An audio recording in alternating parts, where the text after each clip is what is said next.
On an average school day, Haruka is sitting alone in his desk because he is a total loner. He is well aware that he is a loner, and as a matter of fact, he enjoys being alone since his only other option would be to hang out with his classmates, and he freaking hates them.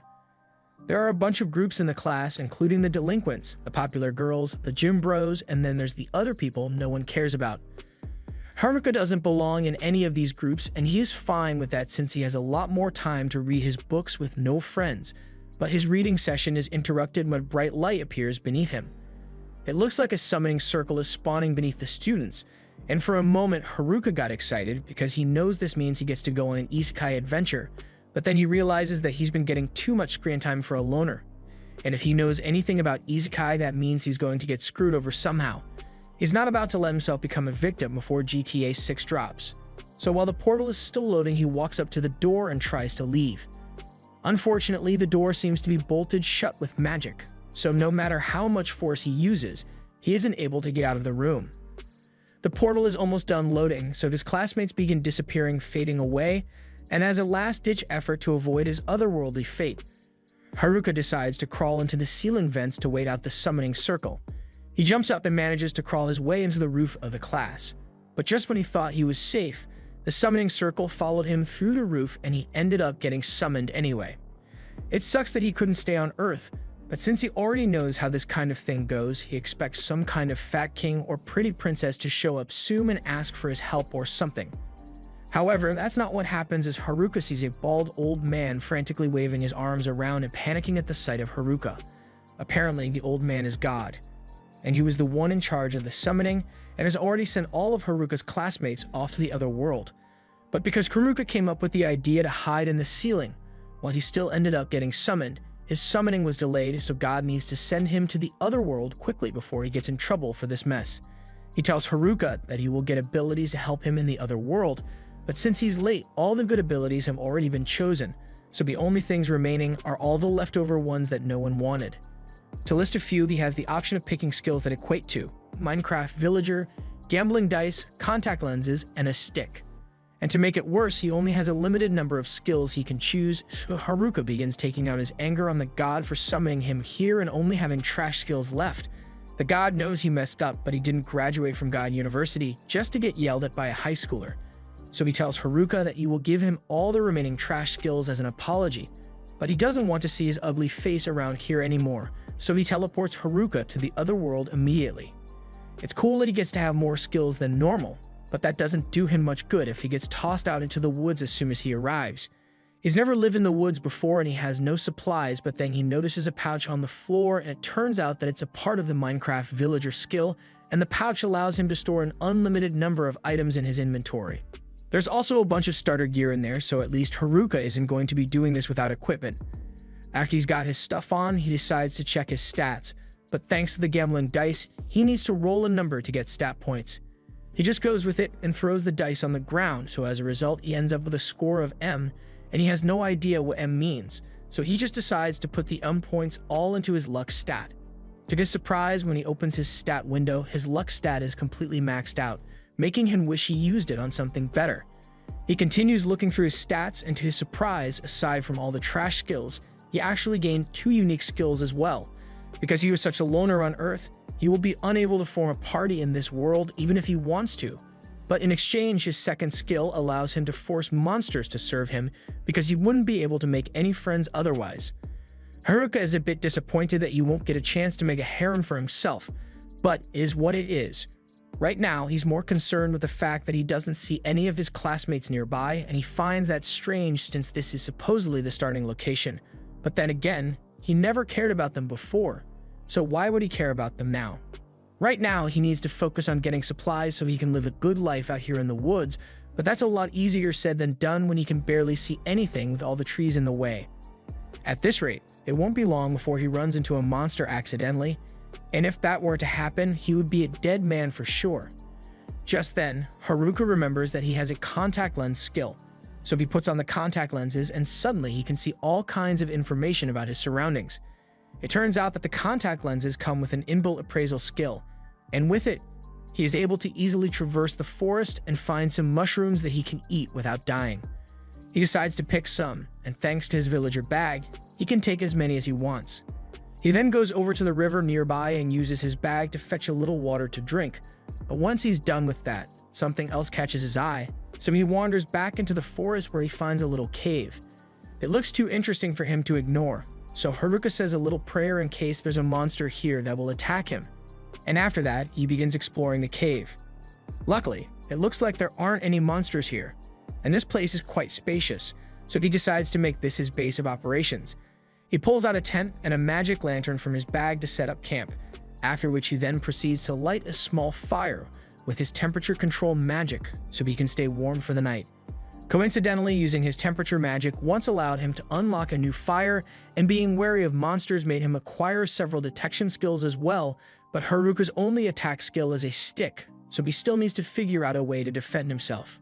The next morning, Haruka wakes up with a jolt, so nervously leaves his tent, and to his relief, it looks like there weren't any monster attacks overnight. He is safe all thanks to the anti-monster properties of his useless skill items. But even if he is safe from harm, it doesn't mean he's safe from her hunger, so he busts out a frying pan and cooks up some of the mushrooms he gathered yesterday. And if you're wondering where he got the frying pan, it was just sitting there in his villager bag along with a full set of kitchen knives and some beef jerky.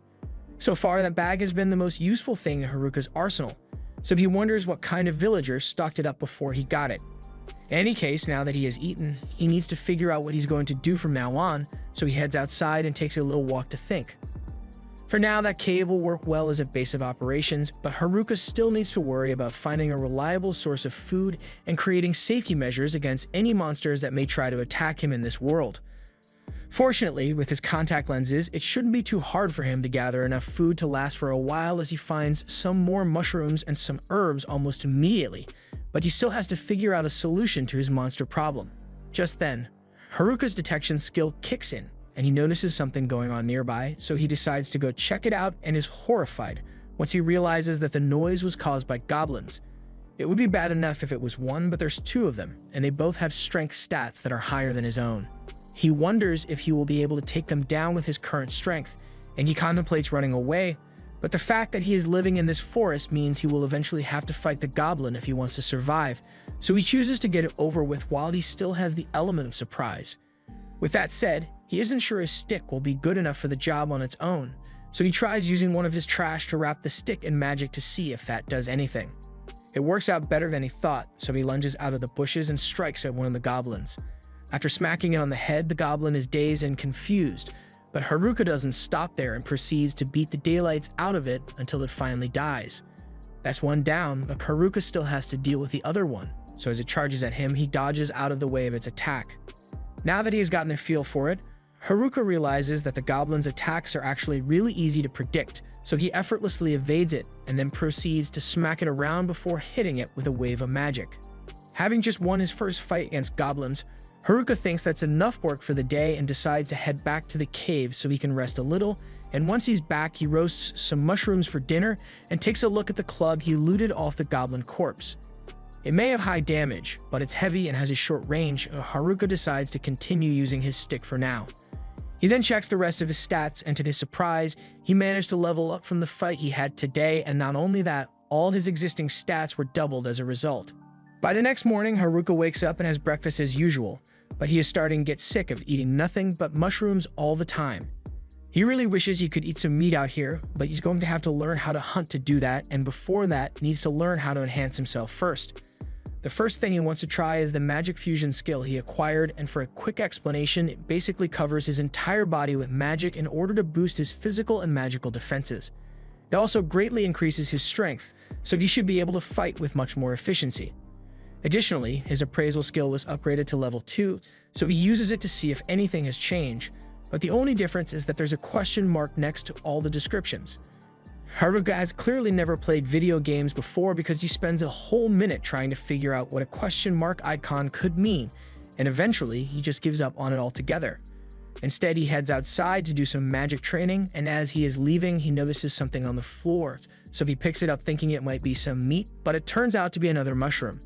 It may be delusional, but Haruka was really hoping meat would just grow on trees in this world, and he soon realizes that he's not going to be finding any meat on the forest floor, so he decides to just go ahead with his magic training.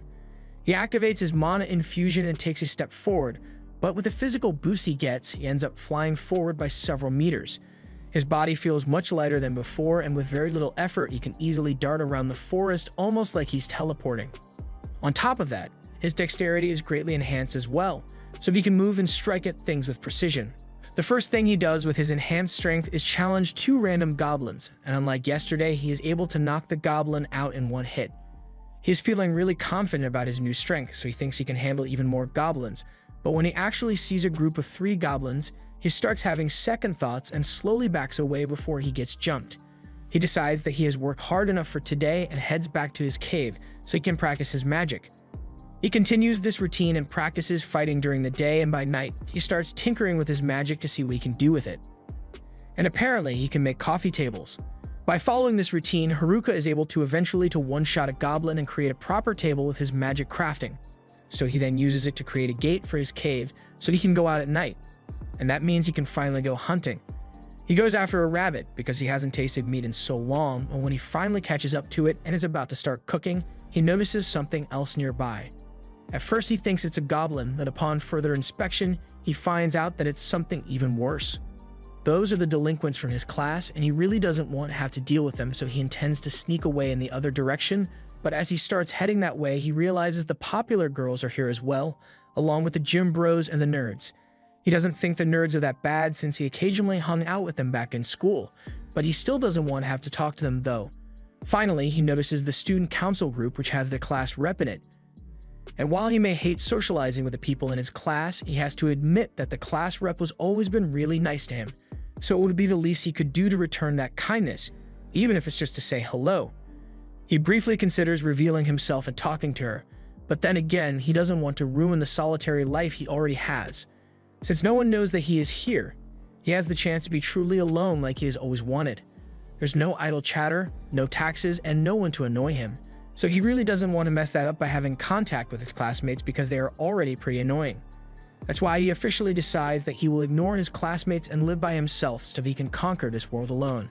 He then ducks into a bush to keep himself hidden as the delinquents approach, and one of them could have sworn he heard someone in this direction, and he is closing in on the bushes Haruka is hiding in. But as he checks inside, all he finds is the bunny, so he and the others continue walking. Haruka is relieved that they didn't find him, but he decides to follow them so he can figure out if they are planning something. He listens closely as the delinquents have a highly intellectual conversation about their class VP's chest, and Haruka is disappointed because he thought he would at least learn something useful from them. With no laws to stop them, Haruka is a little worried about what the delinquents might do to the girls, but he's sure the class rep will put a stop to whatever they are trying to do because she always does. However, Haruka soon overhears the delinquents talk about using a nerd called Tanaka for his ability so they can do whatever they want. The delinquents then get up to head back to camp, and Haruka can tell that they are up to no good, but he can't bring himself to intervene because that would require social interaction, and he is firmly against that. He heads back to his cave and starts grilling some mushrooms, but then he notices something that completely devastates him. His loner skill just leveled up, meaning even his status board recognizes him as a loner. This is probably because he chose to avoid his classmates, but still, it's not the worst thing that could happen. If anything, he would like to level up more because his overall level is still only 3. The main reason for this is that he has 2 skills that he can't level, his Jack of all trades and dummy skills. To be honest, he's not even sure what the skills do. Jack of all trades probably means he will be good at most things he tries, but he will never be able to become a master in any particular craft, and that's pretty straightforward. But as for the dummy skill, the best explanation Haruka can come up with is something to do with puppets, but he's not sure about it. He decides to give up on trying to figure out for now and just eat his dinner, but he still really wishes he had some meat. Haruka calls it a day and goes to bed for the night, but as he is trying to get some sleep, he hears a huge ruckus outside, and he can't just ignore it, so he gets up to figure out what's going on. As he left his cave, he was expecting to see the delinquents up to no good again, but to his surprise, it was actually the nerds this time. They are currently fighting a bunch of goblins, and it looks like they are having a bit of trouble, so Haruka considers helping them out, but he changes his mind once he sees their stats. They've got skills that are way better than his, and they are all level 16 while Haruka is still level 3. He figures they'll be alright without him, so he turns to walk away, but just before he leaves, he spots 2 goblins sneaking up behind the group, and the nerds are already struggling as things are, so if they get attacked from behind, and they'll be wiped out for sure. Haruka is still on the fence about whether he should help them or not, But then he remembers the time the nerds shared their holographic Charizard with him, and he then decides that they are worth saving. He runs out of the bushes with a stick in hand, and he easily one-shots both goblins in one swing. He then turns to the nerds and asks them if they are alright, and the nerds are fine, but they are shocked to see Haruka out here. Once they've gotten reacquainted, the nerds thank Haruka for his help, but he is having a hard time communicating with them since he hasn't spoken to real people for a long time now.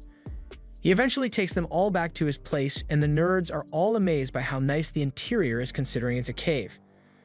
Haruka explains that he learned a little earth magic and crafting to help with the remodeling, but the nerds still think it's impressive that he did all this by himself. Haruka prepares a drink for them all and asks why they are out in the middle of the woods so late at night. The nerds suddenly fall silent when the topic is brought up, and after a few seconds, they tell Haruka that they are actually on the run from the rest of the class right now. It all started after the class first got isekai'd here, and at first everyone was just surprised by everything that just happened, but they were soon faced with the reality that they are stuck here, and they started freaking out over it. A few of them were more calm about the situation, like the popular girls who seemed like they were more annoyed than scared, the jocks who were trying to figure out what to do but knew nothing about isekai, and the nerds who were totally within their element. The class rep was just as confused as everyone else, but she has the common sense to realize that crying in an unknown forest is a good way to attract unwanted predators and get them all killed, so she tries to get everyone to quiet down. However, it was too late as a group of goblins had already found the class, and the class rep has no idea how to handle these monsters, so she starts freaking out. Everyone else is freaking out as well, even the delinquents, but the nerds know someone has to handle this, so they all activate their skills so they can take down the goblins. The gym bros join in to help, and soon enough, all the goblins have been defeated, but it still isn't safe to be out here, so the class rep gets everyone's attention and says they should all find somewhere safe to stay before they get attacked again. A little while later, the class settled on setting up camp by the river, and the nerds took it upon themselves to teach everyone how to survive in this world with all the isekai knowledge they possessed. The duties were evenly divided among all the members of the class, and everything seemed like it was going well until the popular girls suddenly said, "Nah, we don't want to do any work."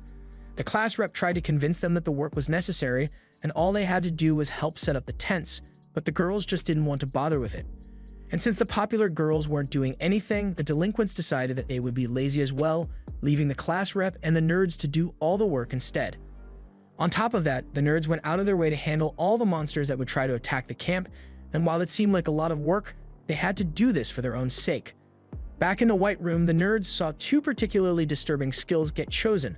One was the charm spell that grants control over people, and another troubling one was the puppeteer skill, which pretty much does the same thing. They knew that one of the delinquents possessed the puppeteer skill, so the nerds wanted to level up quickly in order to be able to defend themselves against the delinquents. However, at night, the delinquents would go out and slay monsters as well, but only for the sake of leveling up so they can use their skills. And while the nerds were eavesdropping on them, they began talking about how they will turn the girls into their slaves once they have enough levels to use their skills. The nerds realized that this would mean a lot of trouble, so they went to warn the class rep about it. However, just a few days later, the delinquents had leveled up enough to use their skills, and the class rep just so happened to be nearby, so they planned to make her their first victim. However, they ended up getting jumped by the nerds, and once they were down, their skills were sealed away, so they wouldn't be able to cause any harm. Now the delinquents are basically powerless, and as you would expect, the girls didn't take it well when they found out about the plan the delinquents had made, so the delinquents were kicked out of the camp. That would have been the end of it, but the delinquents were petty, so later that night, while the nerds weren't around to beat them up, the delinquents attacked the camp just to mess with everyone and ended up burning everything to the ground. Once there was nothing left, the delinquents retreated back into the forest, and by the time the nerds returned to camp, they were devastated to discover that all their hard work had been destroyed. Worse yet, the popular girls somehow blamed them for all the destruction and were giving them a really hard time for antagonizing the delinquents. The class rep stood up for them and reminded everyone that the nerds are the only reason they've been surviving out here so far, and the nerds appreciated the class rep having their backs, but they couldn't spend another minute in a camel full of such ungrateful people, which is why they all went on the run. After hearing the whole story, Haruka feels really bad for them, so he decides to host a feast of mushrooms for them that night.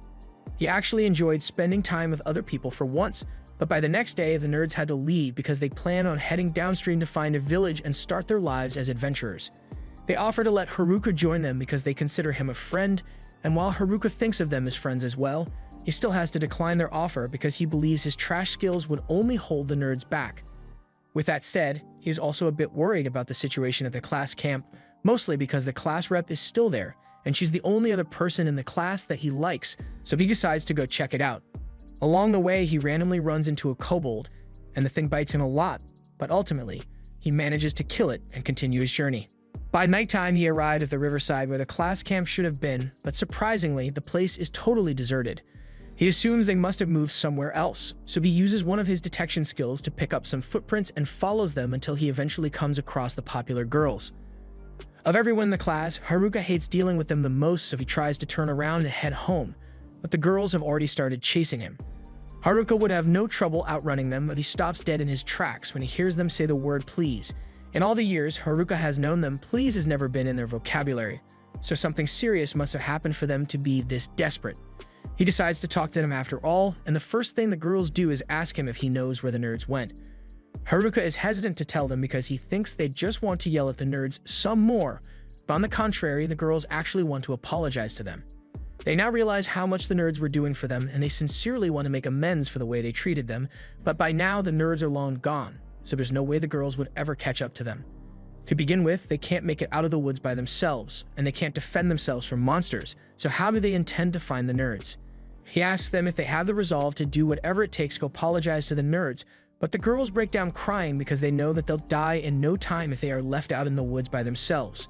They plead with Haruka to teach them how to survive out here, and he is so stunned by their sudden request that he ends up agreeing to it without thinking. As a result, Haruka's subjugate ability activates, and all of a sudden, the girls have become his subservient followers. Now all they do is blankly stare at him and finish off monsters whenever Haruka gets into a fight, and then they pull out the magic crystal and present it to him like puppies looking for praise. Haruka really isn't happy with how things are going, but for now, he notices that one of the girls has a small injury on her arm, so he hands her a healing potion he made so she can recover. However, she just uses it on him instead. He's getting really sick of how the girls only do things for his benefit now, and he is really worried about how he's going to explain this to the class rep if he runs into her, and right on cue, the class rep just so happened to be walking through that part of the woods at the moment. Once the class rep gets Haruka's attention, Haruka panics because he doesn't know what to say to her, and come to think of it, he doesn't actually know what her name is.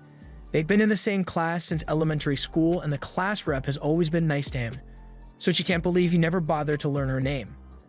A few moments later, the rest of the girls from the class show up since everyone aside from the popular girls are following the class rep's orders. Speaking of the popular girls, class rep notices them standing behind Haruka, but they look like they are currently sharing a single brain cell, so class rep thinks Haruka must have done something to them. He would like to say he's innocent, but the fact of the matter is that even if he didn't mean to do it, his skill turned the girls into his servants and he doesn't know what to do about it.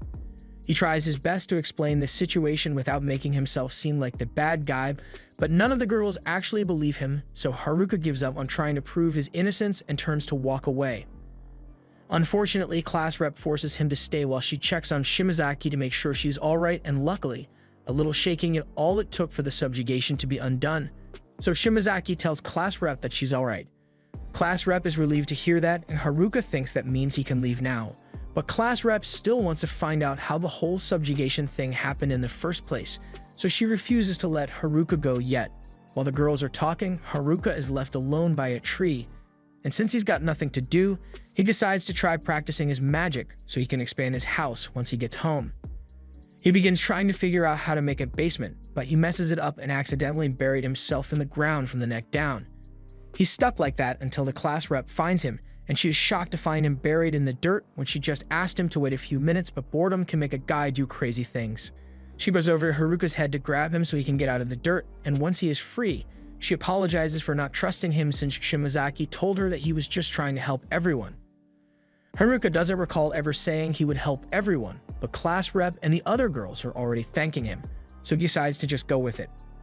Since everything has been settled, he wants to head back home, but the girls start getting mad because he wants to leave them out in the wilderness without helping at all.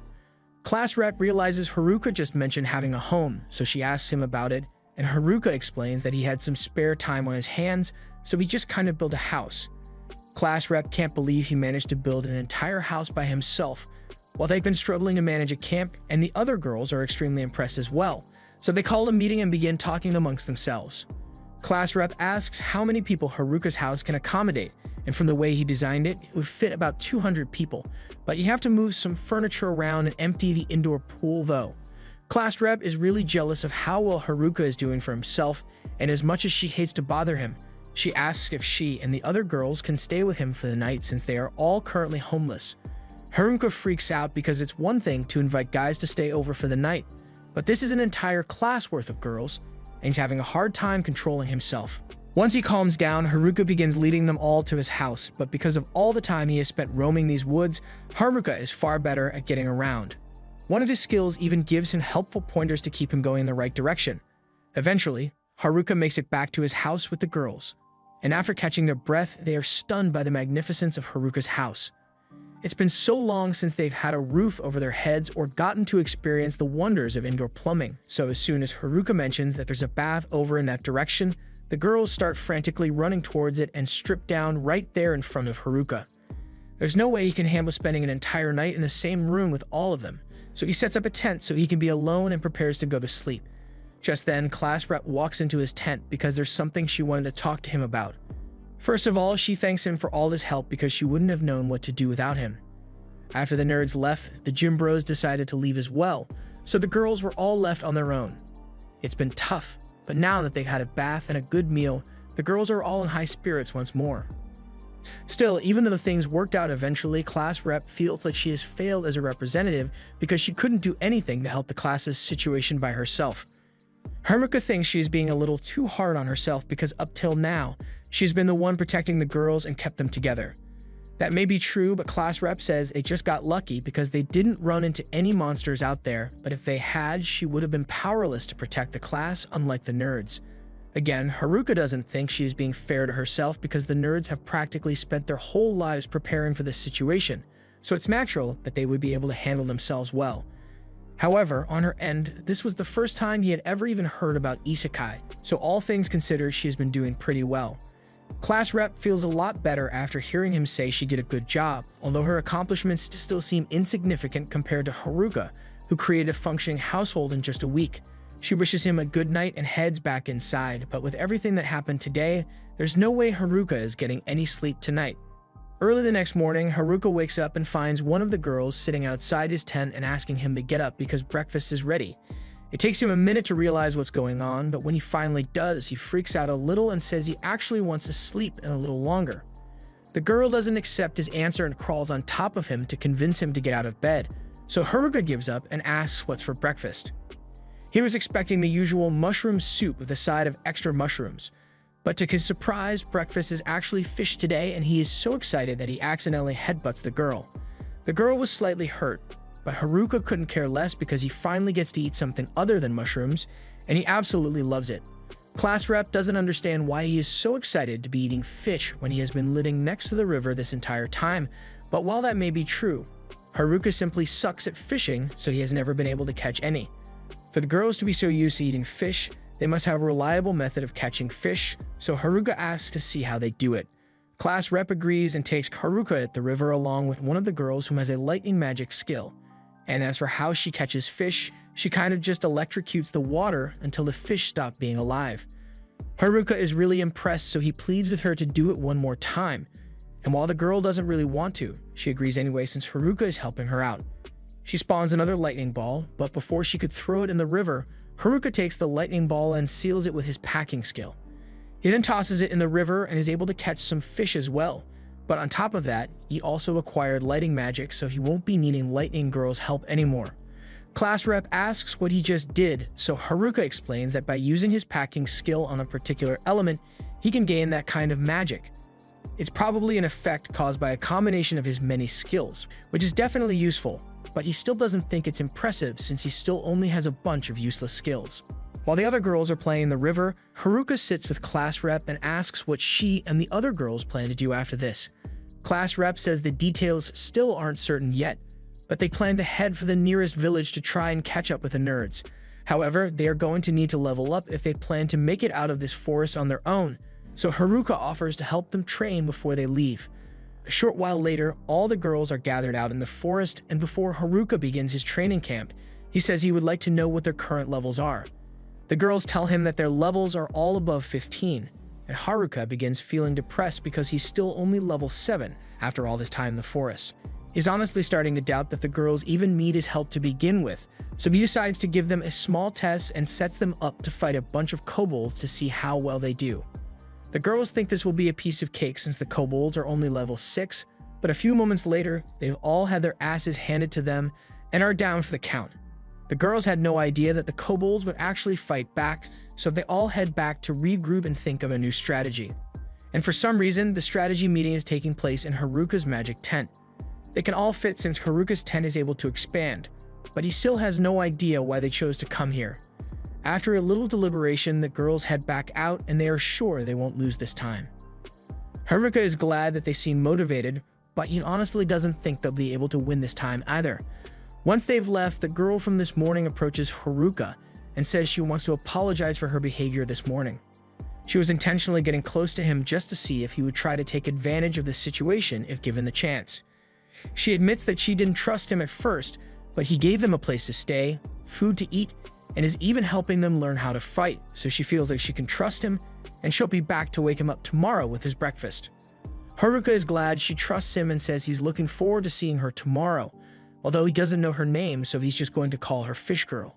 The next morning, Haruka is happy to receive a fish from Fish Girl, but then he hears the other girls talking about going out to fight kobolds again for revenge. But before they can leave, class rep calls them back and says they need to train first because they are definitely going to lose again if they go back to fight now. She suggests they should practice by fighting goblins, but when they actually start a fight against the goblins, it doesn't go well for the girls. Despite this loss, some of the girls still think they are ready to fight the kobolds, although a bunch of them pretend to be sick to avoid having to fight anymore. Haruka doesn't think this is going to end well, so he is prepared to intervene if necessary. However, to his surprise, the girls actually learnt from their mistakes against the goblins and worked together to take down the kobolds. Class rep congratulates them all on their victory, and Haruka is relieved because this means the girls can handle themselves and won't need to stay with him anymore. He believes he can finally get back to his life as a loner, but class rep comes over and thanks him for agreeing to come with them to the nearest village. He knows for a fact he never said he would join them, but class rep is really insistent, so he caves in and agrees to go with her. A little while later, everyone has packed their stuff and they are ready to leave the forest, but Haruka reminds them that they don't know what they might run into out there, so they should all keep their guard up. At the same time, in a different part of the forest, one of the boys from the class is seen running for his life when he makes the mistake of turning around and trips over a rock. He is now cornered by his attacker and has nowhere to run, so he ends up getting strangled to death on the spot. This was the end of episode 3. Subscribe to not miss the next part.